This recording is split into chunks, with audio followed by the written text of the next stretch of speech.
السلام علیکم ورحمۃ اللہ وبرکاتہ نحمده ونصلی علی رسولہ الکریم اما بعد اعوذ باللہ من الشیطان الرجیم بسم اللہ الرحمن الرحیم رب اشرح لی صدری ویسر لی امری واحلل عقدۃ من لسانی یفقهوا قولی رب زدنی علما اللہم فقہنا فی الدین۔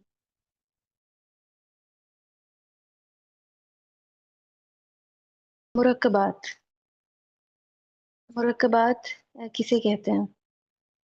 کوئی بھی لفظ خواہ اسم ہو، فعل ہو یا حرف ہو، جب تنہا جملے سے ہٹ کر استعمال ہو رہا ہو تو عربی گرامر کی اصطلاح میں اس لفظ کو مفرد کہتے ہیں۔ مفرد جب مفرد سے ملتا ہے تو مرکب بنتا ہے، مثلا مرکب جاری، مرکب اضافی، جس کا عام طور پہ میں بہت ذکر کرتی ہوں اور ہم یہ پڑھ بھی چکے ہیں۔ مفرد میں کون سی مثال ہوگی؟ مثلا مسلمن مفرد ہے، کہیں بھی لکھا ہو تو ہم کہیں گے یہ مفرد ہے۔ مجتہدن محنتی مفرد ہے۔ کافرن، صالحن، محسن، کوئی بھی اسم جب الگ سے لکھا ہوا ہو، ایک تو وہ مرفوع ہوگا اور دوسرا مفرد ہوگا۔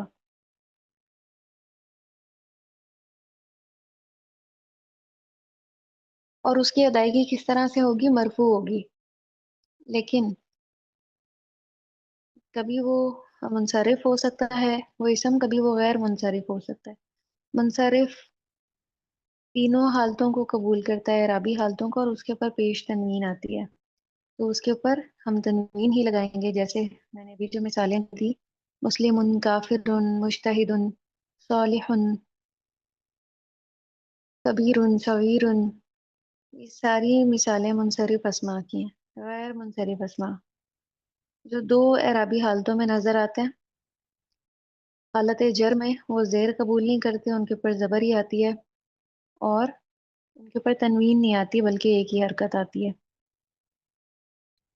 مثلا مثال کے طور پہ ابراہیم، جبریل، میکائیل، تو جو غیر منصرف اسماء ہیں ان کے اوپر مفرد حالت میں بھی ایک ہی پیش آتی ہے۔ مکہ تو، ملکوں کے اور شہروں کے نام بھی غیر منصرف ہوتے ہیں۔ یہ اس سے پہلے والے چیپٹر میں ہم نے منصرف اور غیر منصرف اسماء پڑھے تھے۔ مرکب دو طرح کے ہوتے ہیں، مرکب ناقص اور مرکب تام۔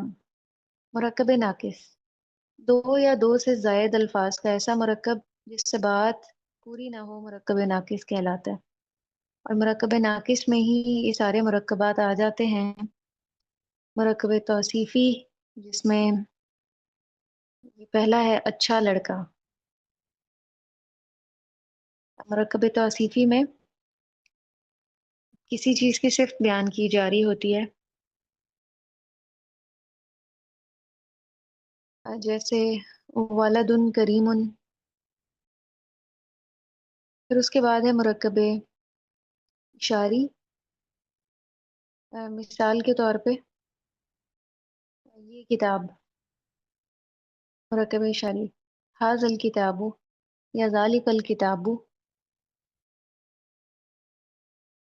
پھر اس کے بعد مرکب اضافی جس میں ایک اسم کی نسبت دوسرے اسم کی طرف کی جا رہی ہو، مثال کے طور پہ لڑکے کی کتاب یا احمد کی کتاب، کتاب احمد، اللہ کا رسول، رسول اللہ۔ کتاب میں مرکب جاری جس میں اسم سے پہلے حروف جارہ استعمال ہوتے ہیں، فی کتابی۔ پھر دوسرا ہے مرکب تام، دو یا دو سے زائد الفاظ کا ایسا مرکب جس سے بات پوری ہو جائے مرکب تام کہلاتا ہے۔ مثلا کتاب پکڑ، یہ جملہ مکمل ہو رہا ہے، لڑکا نیک ہے، یہ کتاب ہے۔ تو وہ مرکب جو اسم سے شروع ہو رہا ہو وہ جملہ اسمیہ ہوتا ہے مرکب تام میں، اور جو فعل سے شروع ہو رہا ہو وہ جملہ فعلیہ ہوتا ہے۔ مرکب تام کو جملہ بھی کہتے ہیں، جیسے اردو میں بھی جملہ ہوتا ہے، جملہ اسمیہ اور جملہ فعلیہ۔ عربی میں اسم سے شروع ہونے والے جملے کو جملہ اسمیہ کہتے ہیں، جبکہ فعل سے شروع ہونے والا جملہ جملہ فعلیہ کہلاتا ہے۔ مرکب تام، تام کے معنی ہے مکمل، دو یا دو سے زیادہ الفاظ کا ایسا مرکب جس میں بات پوری ہو جائے مرکب تام کہلاتا ہے۔ اور مرکب تام کو جملہ بھی کہتے ہیں، جس جملے کی ابتدا اسم سے ہو اسے جملہ اسمیہ کہتے ہیں۔ عربی زبان کی خصوصیت ہے کہ اس میں جملہ فعل کے بغیر بھی بن جاتا ہے، اور چونکہ ہم نے ابھی تک صرف اسم پڑھا ہے لہٰذا ہم اسم کے مرکب سے ہی جملہ بنائیں گے۔ جملہ اسمیہ کے اجزاء معلوم کرنے کے لیے اردو کے درج ذیل جملے پہ غور کریں۔ زید نیک ہے، زید اسم ہے اس لیے ہم کہیں گے یہ جملہ اسمیہ ہے۔ تو اس کے دو اجزاء ہیں، ایک زید جس سے جملہ شروع ہو رہا ہے اور جس کے متعلق بات کہی جا رہی ہے، جبکہ دوسرا جز جو ہے نیک ہے، یعنی وہ بات جو کہی جا رہی ہے۔ انگریزی گرامر میں انہیں بالترتیب سبجیکٹ اور پریڈیکیٹ کہتے ہیں۔ عربی میں جس کے متعلق بات کہی جائے اس کو مبتدا کہتے ہیں، اور یہاں پہ اسم کی جگہ ضمیر بھی لگائی جا سکتی ہے، جیسے یہاں پہ ہوا بھی لگایا جا سکتا ہے۔ اور جو بات کہی جائے اسے خبر کہتے ہیں۔ عربی کے بنیادی جملہ اسمیہ میں مبتدا پہلے آتا ہے اور خبر بعد میں۔ عربی میں ہے ہوں یا ہیں کے الفاظ موجود نہیں ہیں، الفاظ کو ایک خاص ترتیب میں لانے سے یہ مفہوم از خود پیدا ہو جاتا ہے۔ اردو میں تو ہم لکھتے ہیں نا زید نیک ہے لکھا ہوا ہے، لیکن عربی میں یہ دو الفاظ کے ساتھ ہی اگر وہ جملہ اسمیہ ہے تو ترجمہ کرتے ہوئے بامحاورہ ترجمہ کرتے ہوئے خود ہی یہ الفاظ پیدا ہو جائیں گے۔ اردو سے عربی میں ترجمہ کرتے ہوئے جملہ اسمیہ میں سب سے پہلے مبتدا اور خبر کا تعین کر لیں، پھر مبتدا اور خبر کے قواعد لاگو کرتے ہوئے جملے کو مکمل کریں۔ مبتدا اور خبر کے قواعد۔ وسعت کے لحاظ سے مبتدا معرفہ اور خبر عموماً نکرہ ہوتی ہے۔ اعراب کے لحاظ سے مبتدا اور خبر دونوں مرفوع ہوتے ہیں۔ جنس اور عدد کے لحاظ سے مبتدا اور خبر میں مطابقت ہوتی ہے۔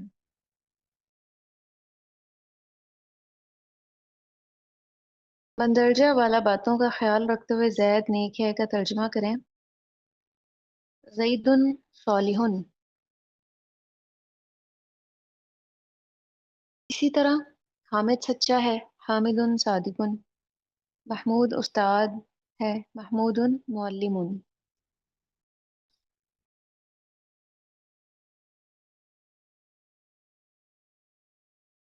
پھر یہ کچھ مثالیں یہاں پہ دی گئی ہیں پریکٹس کے لیے۔ ہاشم ایک ڈاکٹر ہے، اس کو جب ہم عربی میں کنورٹ کریں گے تو مبتدا پہلے ہی لکھا ہوا ہے ہاشمن، اور یہ منصرف ہے اسی لیے اس کے اوپر پیش تنوین آئے گی۔ ہاشمن اور ڈاکٹر کو طبیب کہتے ہیں، طبیبن۔ عابد ایک انجینئر ہے، عابد مہندسن، انجینئر کو مہندس کہا جاتا ہے۔ ناصر ایک طالب علم ہے، ناصر طالبن۔ مجاہد محنتی ہے، مجاہد مجتہد، محنتی۔ خالد لمبا ہے، خالد طویل۔ زاہد چھوٹا ہے، زاہد کثیر۔ منصور خوبصورت ہے، منصور۔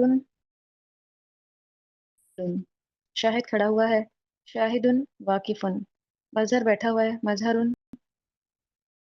جالس۔ اور ساجد بیمار ہے، ساجد مریض۔ یہ کچھ آسان سی مثالیں دی گئی تھیں۔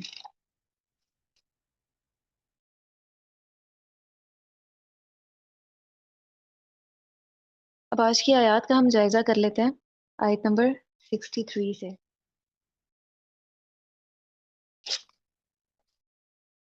آپ اپنے ترجمے والے قرآن ساتھ میں اوپن کر لیں۔ وَإِذ، یہ ظرف زمان ہے، ماضی کے واقعے سے پہلے استعمال ہوتا ہے۔ جب بھی پچھلی قوموں کا کوئی واقعہ ذکر کیا جا رہا ہو تو عام طور پہ یہ وہاں دیکھنے میں آتا ہے۔ وَإِذ، اور جب، اخذنا لیا ہم نے، فعل ماضی جمع متکلم، اس میں نحن اس کا فاعل ہے۔ جب بھی فعل آئے اس کا فاعل اور مفعول ضرور تلاش کرنا ہے۔ اگر وہ پہلے اور چوتھے صیغے کے علاوہ ہوگا تو اس کا فاعل اس کے اندر ہی ہوگا، جیسے یہاں پہ اس کا فاعل اس کے اندر ہے نحن کی شکل میں، مراد ہے اللہ سبحانہ و تعالیٰ۔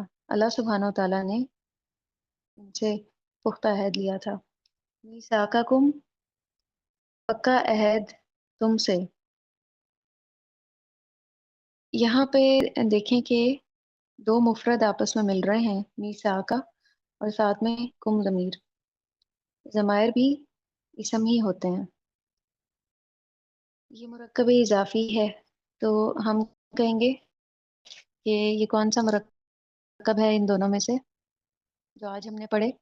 ایک مرکب ناقص ہے جس میں بات مکمل نہیں ہوتی، اور دوسرا مرکب تام ہے، اور مرکب ناقص میں مرکب اضافی۔ میثاقکم، پختہ عہد تم سے، اس کو مرکب ناقص اس لیے کہا جاتا ہے کہ اس سے بات مکمل نہیں ہوتی۔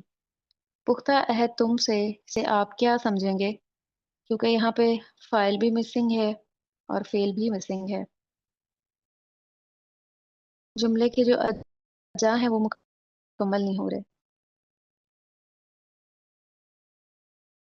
یہاں پہ جو کم ضمیر جمع مذکر حاضر کی لگی ہوئی ہے، اس سے مراد بنی اسرائیل ہیں، اور یہ یہاں پہ مفعول بھی ہے، اسی لیے یہ منصوب ہے میثاق۔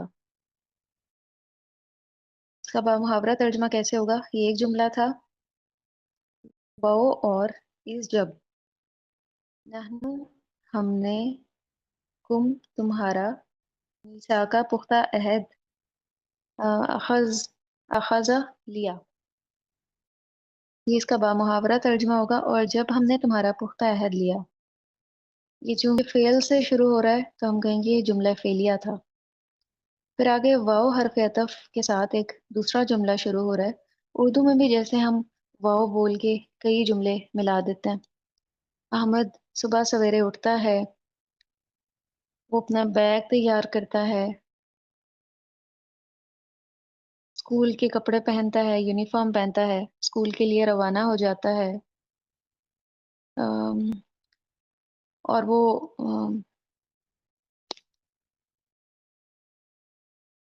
اتنے سے اتنے بجے تک اسکول رہتا ہے، یعنی اور کا استعمال کرتے ہوئے ہم کئی جملے آپس میں جوڑ لیتے ہیں۔ ایسے ہی عربی میں ہوتا ہے، واو حرف عطف ہے اور اس کا کام ملانا ہوتا ہے۔ کئی بار یہ جملوں کو آپس میں ملاتا ہے اور کئی بار اسما کو۔ یہاں پہ یہ دو افعال کو آپس میں ملا رہا ہے۔ رفعنا، اٹھایا ہم نے۔ فعل ماضی جمع متکلم، اس میں بھی جو نحنو ہے وہ فاعل ہے، اللہ سبحانہ و تعالیٰ۔ رفع کا معنی ہوتا ہے کسی چیز کو حاصل کر لینا، جمع کر لینا اور احاطہ میں لے لینا، اور یہ حصول کبھی کسی چیز کو پکڑ لینے کی صورت میں بھی ہوتا ہے۔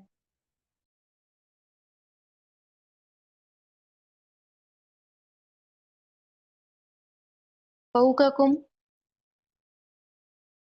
اوپر تمہارے، یہ جو ہے نا اخذہ کا مفہوم تھا جو میں نے آپ کو ابھی بتایا تھا، کسی چیز کو حاصل کر لینا۔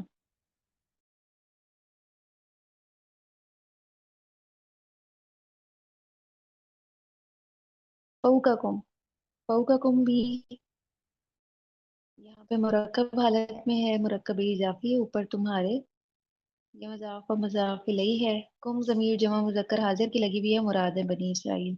اللہ سبحانہ و تعالیٰ نے طور کو کن کے اوپر اٹھایا تھا، کن کے سروں پہ؟ بنی اسرائیل کے۔ اتورا یہاں پہ مفعول بھی ہونے کی وجہ سے منصوب ہے۔ واو اور نحنو ہم نے، کم اوپر، تمہارے، پہاڑ کو بلند کیا۔ اتورا، طور کو یا پہاڑ کو، رفع بلند کیا، یہ اس کا محاورہ ترجمہ تھا۔ پھر اس کے بعد امر کا صیغہ ہے، خذو پکڑو، فعل امر جمع مذکر حاضر، بنی اسرائیل سے خطاب ہے،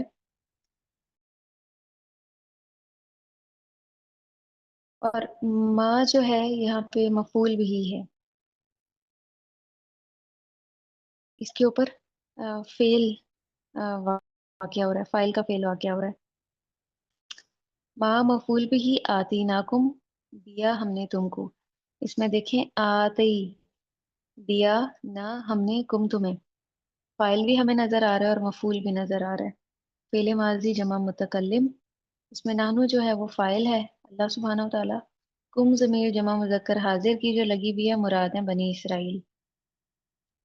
قوتن جار و مجرور ساتھ قوت کے، با حرف عطف لگا ہوا ہے، تو ہم آسانی سے سمجھ جانا چاہیے کہ یہ مرکب جاری ہے، اور اس کا اثر یہ ہوتا ہے کہ یہ اپنے بعد والے اسم کو مجرور کر دیتا ہے، قوتن اسی لیے مجرور ہے۔ ترجمہ کیا ہوگا؟ پکڑو، خضو، فعل امر ترجمہ کرتے ہوئے شروع میں بھی آ سکتا ہے اور آخر میں بھی، یعنی اس طرح میں ہو سکتا ہے کہ پکڑو، قوت، قوت کے ساتھ، یہ چونکہ یہ متعلق فعل ہے نا، تو متعلق فعل کا ترجمہ فعل کے ساتھ کیا جاتا ہے۔ پکڑو، قوت کے ساتھ، ما جو، نحنو ہم نے، تم تمہیں، آتا دیا ہے۔ وذکرو اور یاد کرو، فعل امر جمع مذکر حاضر بنی اسرائیل سے خطاب ہے، ما جو یہ مفعول بھی ہی ہے، فی اس میں ہے جار و مجرور۔ لعلکم تاکہ تم حرف مشبہ بالفعل ہے، کم ضمیر جمع مذکر حاضر ہے مراد ہے بنی اسرائیل، اور لعلہ حروف مشبہ بالفعل میں سے ہے، اس کے بعد ایک اس کا اسم ہوتا ہے اور ایک اس کی خبر، اس کا اسم منصوب ہوتا ہے اور خبر مرفوع ہوتی ہے۔ تو کم ضمیر جو ہے یہ منصوب متصل ہے، اس لیے ہم کہیں گے یہ لعلہ کا اسم ہے، اور تتقون اس کی خبر ہے۔ فعل مضارع جمع مذکر حاضر، اس میں انتم جو ہے وہ اس کا فاعل ہے، تم سے مراد کون ہے؟ بنی اسرائیل، تاکہ تم بچ جاؤ۔ اور عام خطاب بھی ہو سکتا ہے کہ اللہ سبحانہ و تعالیٰ کی طرف سے جو بھی کتاب نازل ہوئی ہے، اور یعنی اگر ہم اپنے اوپر اس کو لیں تو اللہ سبحانہ و تعالیٰ نے جو کتاب ہمارے اوپر نازل کی ہے قرآن مجید، اس کا حق ہے کہ اس کو قوت کے ساتھ پکڑا جائے۔ قوت کے ساتھ پکڑنے سے مراد ظاہری مطلب نہیں ہے، بلکہ مراد ہے کہ اس کے احکامات پہ عمل کیا جائے، ان احکامات کو اپنی زندگی میں نافذ کیا جائے، ان کو سیکھا جائے، یہی نجات کا ذریعہ ہے، تتقون تاکہ تم بچ سکو، کیونکہ جب اللہ کی کتاب کو سیکھا جائے گا تو ہی اپنی عملی زندگی پہ ہم اس کو امپلیمنٹ کر سکتے ہیں۔ اگر سیکھیں گے ہی نہیں، ہمیں ادراک ہی نہیں ہوگا، تعارف ہی نہیں ہوگا کہ یہ کتاب ہم سے کیا تقاضا کرتی ہے، صرف ہم اس کی تجوید پہ ہی فوکسڈ رہیں گے، تو پھر صحیح معنوں میں قرآن کا حق ادا نہیں ہوگا۔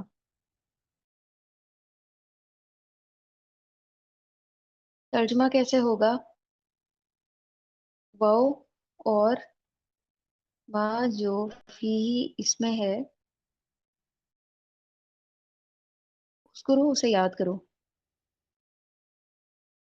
لعلکم تاکہ تم تتقون تم بچ جاؤ۔ یہاں پہ دیکھیں کہ فعل امر کا ترجمہ چونکہ آخر میں کیا گیا ہے، اس لیے فی ہی بھی ہمیں آخر میں ہی نظر آتا ہے۔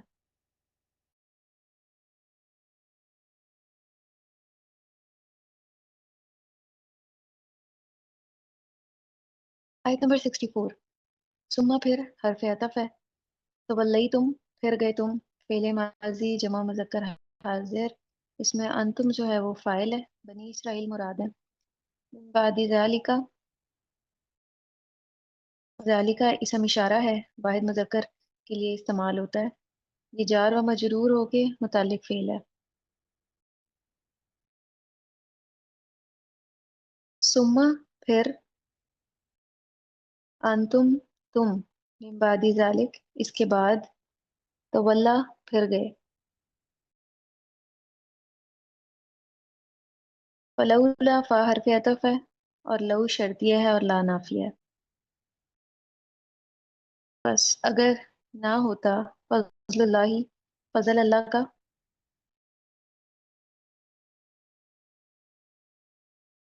یہ مرکب صورت میں یہاں پہ ہمیں نظر آ رہا ہے، فضل اللہ، فضل اللہ کا، اور یہاں پہ چونکہ یہ ایک چھوٹا سا جملہ ہے، اسم سے شروع ہو رہا ہے، تو ہم کہیں گے کہ یہ مبتدا ہے۔ مبتدا عام طور پہ جملے کے شروع میں ہی آتا ہے۔ علیکم جار و مجرور ہو کے یہ متعلق خبر ہے۔ فضل جو ہے وہ اچھی باتوں پر بولا جاتا ہے اور فضول بری باتوں کے بارے میں۔ اور جب فضل کے معنی ایک چیز کے دوسری پر زیادتی کے ہوتے ہیں تو اس کی تین صورتیں ہوتی ہیں۔ برتری بلحاظ جنس کے، جیسے جنس حیوان کا جنس نباتات سے افضل ہونا۔ برتری بلحاظ نوع کے، جیسے نوع انسان کا دوسرے حیوانات سے برتر ہونا، جیسے وَلَقَدْ كَرَّمْنَا بَنِي آدَمَ، یہ قرآن کی آیت ہے۔ اور ہم نے آدم علیہ السلام کو یعنی بنی آدم کو عزت بخشی اور اپنی بہت سی مخلوق پر فضیلت دی۔ پھر فضیلت بلحاظ ذات، مثلا ایک شخص کا دوسرے شخص سے برتر ہونا۔ یہ تینوں معنی اور مفہوم اس لفظ میں آ جاتے ہیں فضل میں۔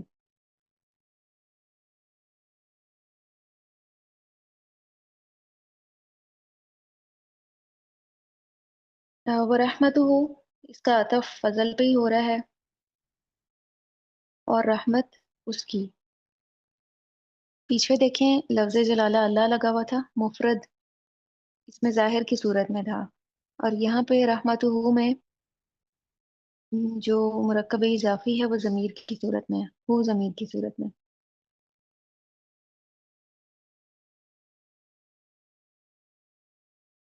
اس کا بامحاورہ ترجمہ کیسے ہوگا؟ تو اگر تم پر اللہ کا فضل اور اس کی رحمت نہ ہوتی، لکن تم، البتہ ہوتے تم، لام تاکید ہے، فعل ماضی جمع مذکر حاضر، من الخاسرین خسارہ پانے والوں میں سے۔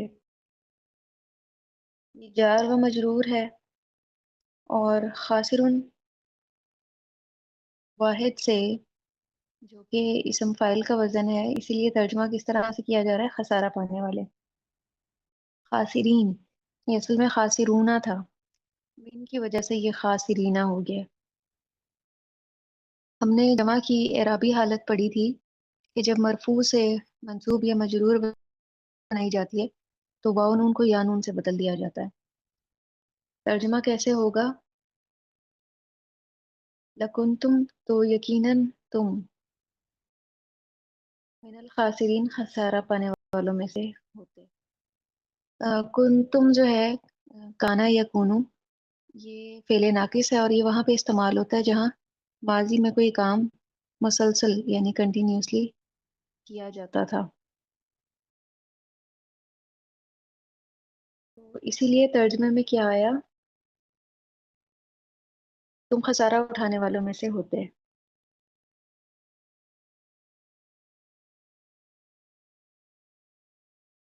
آیت نمبر 65، وَلَقَدْ، قد حرف تحقیق ہے، علم تم فعل ماضی جمع مذکر حاضر، جان لیا تم نے، اس میں انتم جو ہے وہ اس کا فاعل ہے۔ کس نے جان لیا؟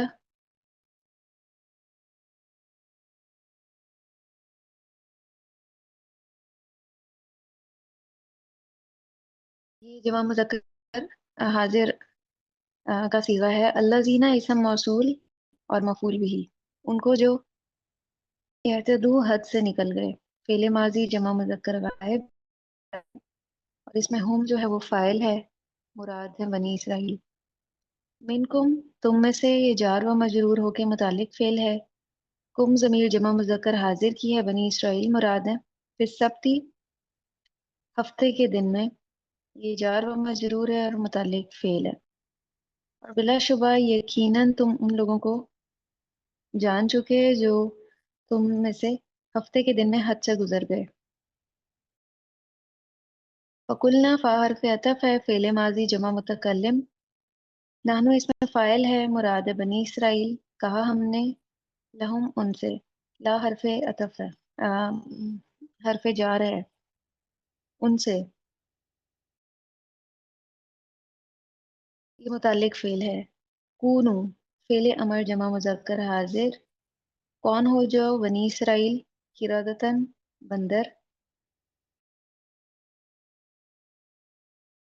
یہ کانا کی خبر ہونے کی وجہ سے یہاں پہ منصوب ہے، خاصین ذلیل و خوار، یہ خبر کانا ہے،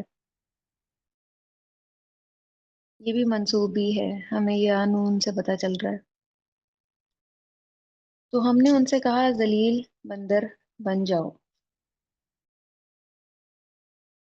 آیت نمبر 63 میں ہمارے لیے کیا سبق ہے کہ قرآن کو مضبوطی سے پکڑ لیں، بنی اسرائیل والا رویہ نہ اپنائیں، قرآن پر عمل سے ہی تقوی حاصل ہوتا ہے۔ آیت نمبر 64 میں ہمارے لیے سبق ہے ہماری زندگی میں بھی بنی اسرائیل کی طرح متوجہ کرنے کے لیے مشکلات آتی ہیں تاکہ ہم اپنی غلطیوں کو دیکھیں اور توبہ کریں، لیکن جب تکالیف کے بعد بھی ہم انہی میں گم ہو جاتے ہیں تو اللہ کے ساتھ ہمارا تعلق مضبوط نہیں رہتا۔ تو بنی اسرائیل کے رویے سے سیکھتے ہوئے ہم نے یہ طرز عمل نہیں اپنانا، نہیں تو اللہ کی رحمت سے دور ہو جائیں گے۔ وآخر دعوانا ان الحمد للہ رب العالمین، سبحانک اللہم و بحمدک نشہد ان لا الہ الا انت نستغفرک و نتوب الیک۔ والسلام علیکم ورحمۃ اللہ وبرکاتہ۔